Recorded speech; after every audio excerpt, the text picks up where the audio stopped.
Senator Gary Winfield is the Chief Deputy Majority Leader of the Connecticut State Senate. In the Senate, he has focused on the issues of justice for all.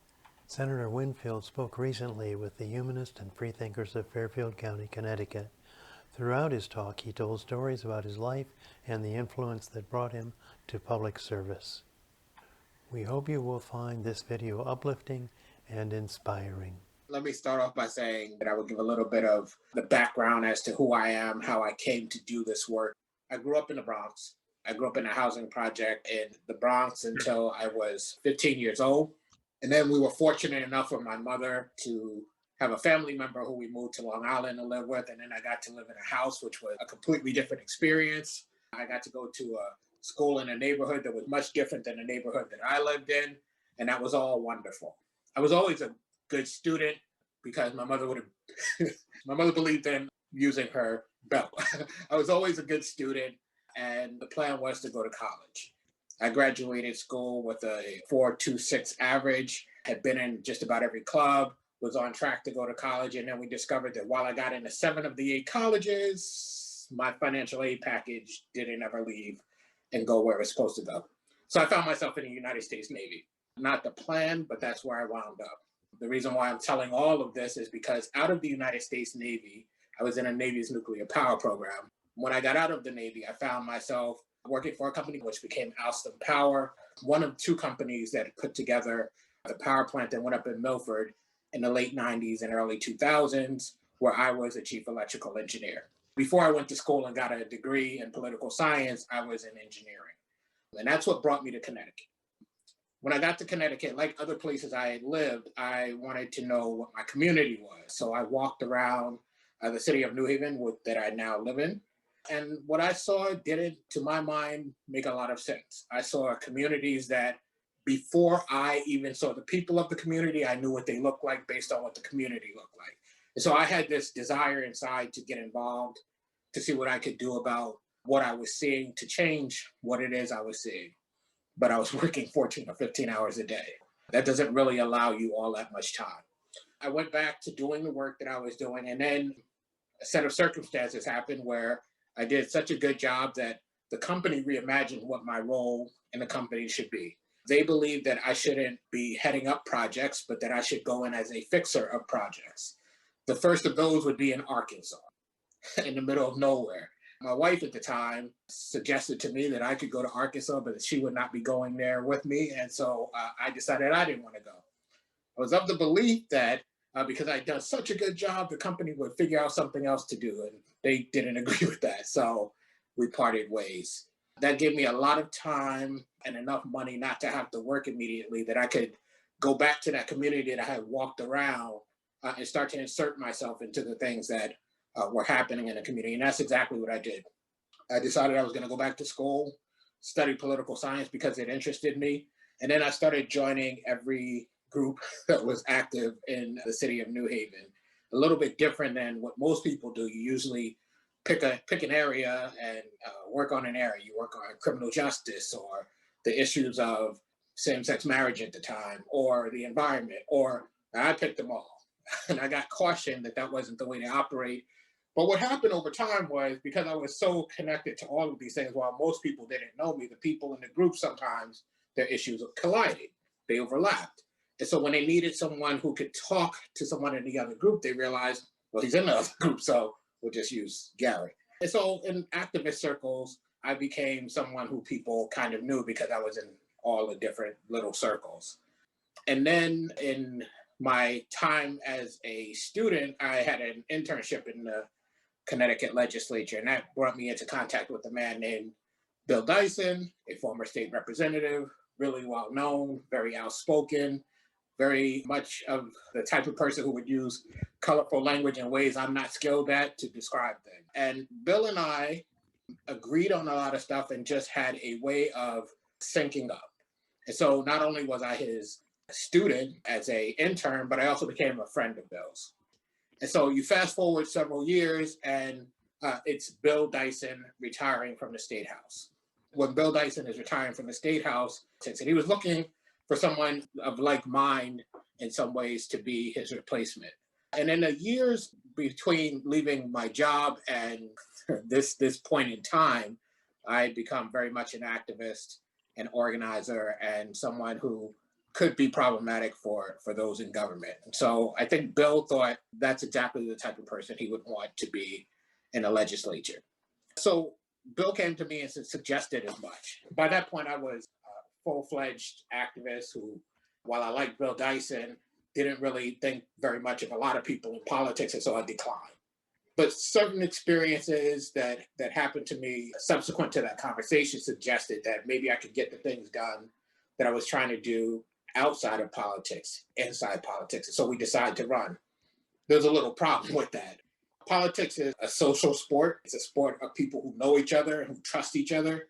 And if you spend several years fighting with those people, they don't really want you to be a part of what they're doing. So when I made the effort to run, I was rejected. But I believe that that's okay because the people elect you. And so I endeavored to become the state representative, and at that time, the 94th district anyway. And this is the time of Barack Obama.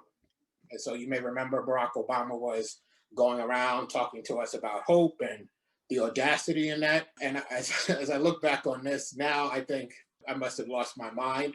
I actually didn't necessarily agree with Barack Obama's audacity of hope, particularly as it related to the Black community in America, because the Black community in America was intimately aware of what hope was. Without the ability to hope, without the notion of hope, I don't know that that community would be what it is today. When I was giving speeches, I would challenge the notion of the audacity of hope. As I said, when I look back today, I just wonder what I was thinking. But what came out of that challenge was what became the slogan of my campaign. And it's way too many words. And I've been the person who put together campaigns and organized them and thought about what the strategy was. And I would never think this was a good strategy. But I put all these words on a sign with a picture. And the words were, it's a good thing that we're talking about hope, but beyond hope, there's belief. Our mission is to give people a reason to believe again. A lot of words. But somehow it just worked. People ate it up. They wanted the signs. I actually ran out of signs. And then something happened. I won the election.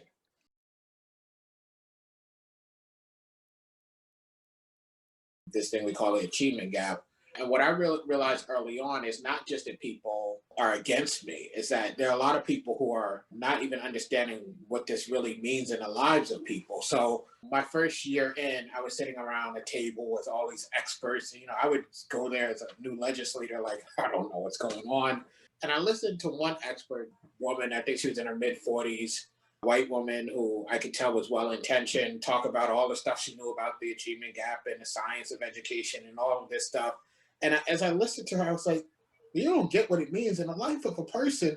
So there's a part of this you're missing that's important. And afterwards, I talked to her and I said, you know, I'm not originally from Connecticut, but can I tell you something I think is important to this conversation that's completely missing from the conversation? And so I said to her, I want to tell you about 5 minutes out of my day as a child, 5 minutes that are important to this conversation and understanding the achievement gap. And so I took her in the 5 minutes, and the 5 minutes began with me in the lobby of my apartment building. This is the apartment building I grew up in the Southeast Bronx, surrounded by many other apartment buildings like it, in a lobby that had no lights to speak of. Fortunately, it was still light enough in the daytime that you could see, waiting on an elevator that had no lights. The floor was coated in human urine and sometimes human feces. And on top of that elevator that this 5, 6, 7-year-old child was riding to go up to their apartment to start their homework was likely to be someone who was looking for a victim. And the other choice was to go up the stairs. It wasn't too dissimilar. You know, around each corner, you had to deal with the possibility of all of those things. And I said to the woman, I said, and so as a child, I wasn't unaware of my circumstances. And I wasn't immune to the fear that existed rounding every corner, riding up that elevator to the 10th floor. And I had to go through that every day, that 5 minutes between the lobby and my apartment to open the door to start my homework. When you and your family go home, you open the door, you don't go through that. And I still get my homework done. And you call the gap between where I am and where you are the achievement gap. I've achieved a hell of a lot in order to do that homework. And that's missing from this conversation. And I said that the reason why it's important is because the solutions you are offering don't take into account the lives that people are living. And so they're not dealing with what's happening here. And that's part of why I realized that it was important for me to speak in the legislature. Because before that point, I was like, well, these people know all this stuff and they have all these degrees and all of the stuff that we all think, right? But what they didn't have was perspective. And so on all of the issues that are important, I think that's one of the most important things for us to understand, that perspective is important, but not just the perspective, the story that gives the perspective to the legislators, because they don't know it and you have to paint that picture for them. And you can't paint that picture without a story.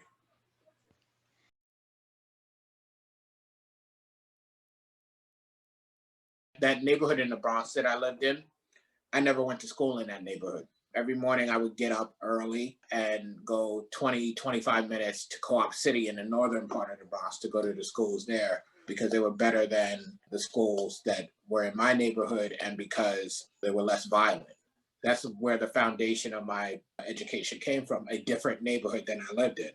I've been a part of education reform for a very long time as a legislator, but I want to also say that it's not just about making sure that children can go to schools outside of where they live that are performing better. They should be able to have those schools in the places where they live. And so while I am about education reform, I'm about making sure that they have access to the schools that may not be in their district, but also making sure that they have good schools in their district. I'm not in opposition necessarily to school choice, although I don't think it works the way people think it works. You have schools that are good schools and schools that are not.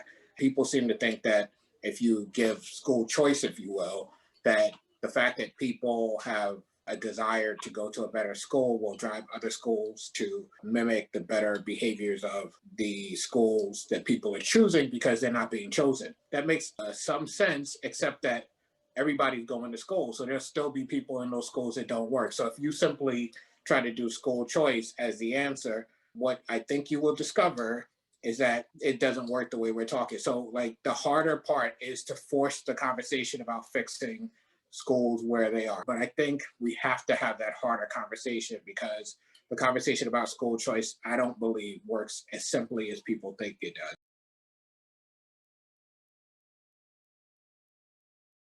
To give you a little bit of context as to why I'm doing the kind of work I'm doing. And I didn't always even understand the context myself.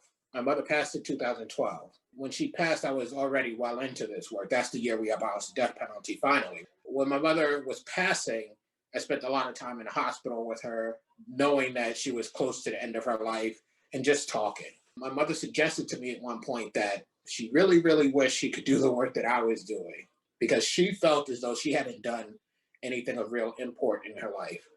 Now, at the time, I unfortunately wasn't really swift enough to think on my feet and say to her like how amazing she was to me because she was my mother. I was just stunned by the fact that this person who I looked up to was feeling that. What also is important is in those discussions, my mother was telling me about why that was important to her, which I didn't realize at the time is why it was important to me. Some of you don't know Araminta Ross. But Araminta Ross has a connection to my mother.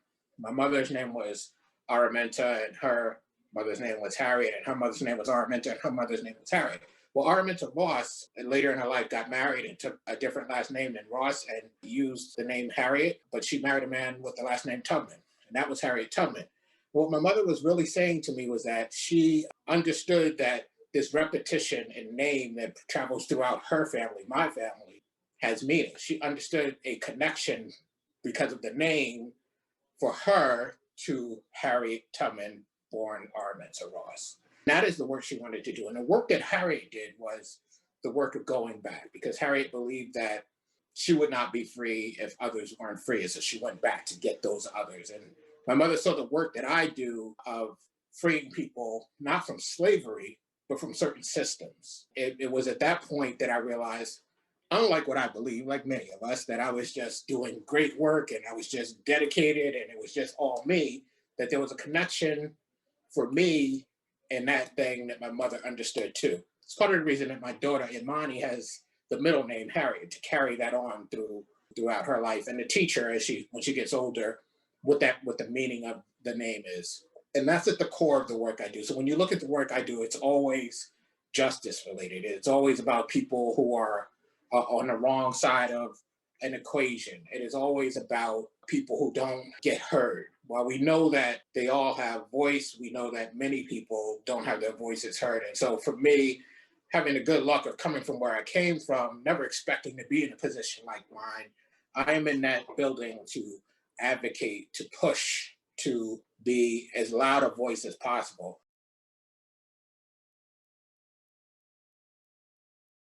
Earlier, I suggested that I felt Barack Obama wasn't hitting something important because he was kind of glossing over the history of Black people in this country. I'm living in a house that I own. I get to make a lot of choices, and history is important to me. It's important that I pay attention to history, my own, and the larger context that we talk about. My own history suggests that I likely would not be sitting here tonight wearing this tie. My own history suggests that growing up in the community where I grew up, I might still, at the age of 47 in a month, be standing on a street corner or in jail, and yet I'm not. And so if I don't understand the beauty and the life around me, if I don't understand that the fact that I woke up this morning, threw my feet over the side, whether you believe in God or not, I don't care, but threw my feet over the side of the bed, touched and felt the fabric of the carpet instead of being dead and have another chance to do anything I want to do, I'm missing the picture. The reason why I can be optimistic is because I recognize that bad days come. I've had bad days, I've had good days. They come. But I also recognize that inside of those bad days, they're good days. I recognize that I'm not sitting somewhere on dirt with shackles around me like people who came before me.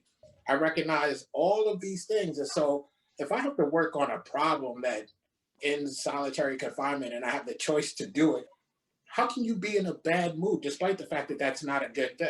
I walk every day with that in my mind. I know where I could be, where the people who came before me, not just generally, but in my own family have been. I know that Tabitha Bug, an ancestor of mine, my great great grandmother, was a slave, and I'm not. That she would have liked to have seen a chance for her kids to be in the places where I hope my kids will be. I tell people this. My mother wanted for me to live in a world where I was absolutely free in the way that other people in this world are. Her mother wanted her to live in a world like that, and her mother wanted her to live in a world like that. I want that for my kids, and I'm not sure that they're going to get it, but I'm sure they're closer to it than my great grandmother was. How can I not be happy about that? The work is tough, but okay. And that's all I have. I don't have anything more there. I just walk with that every day. And I think it's being conscious of it that allows you to have the optimism that I have.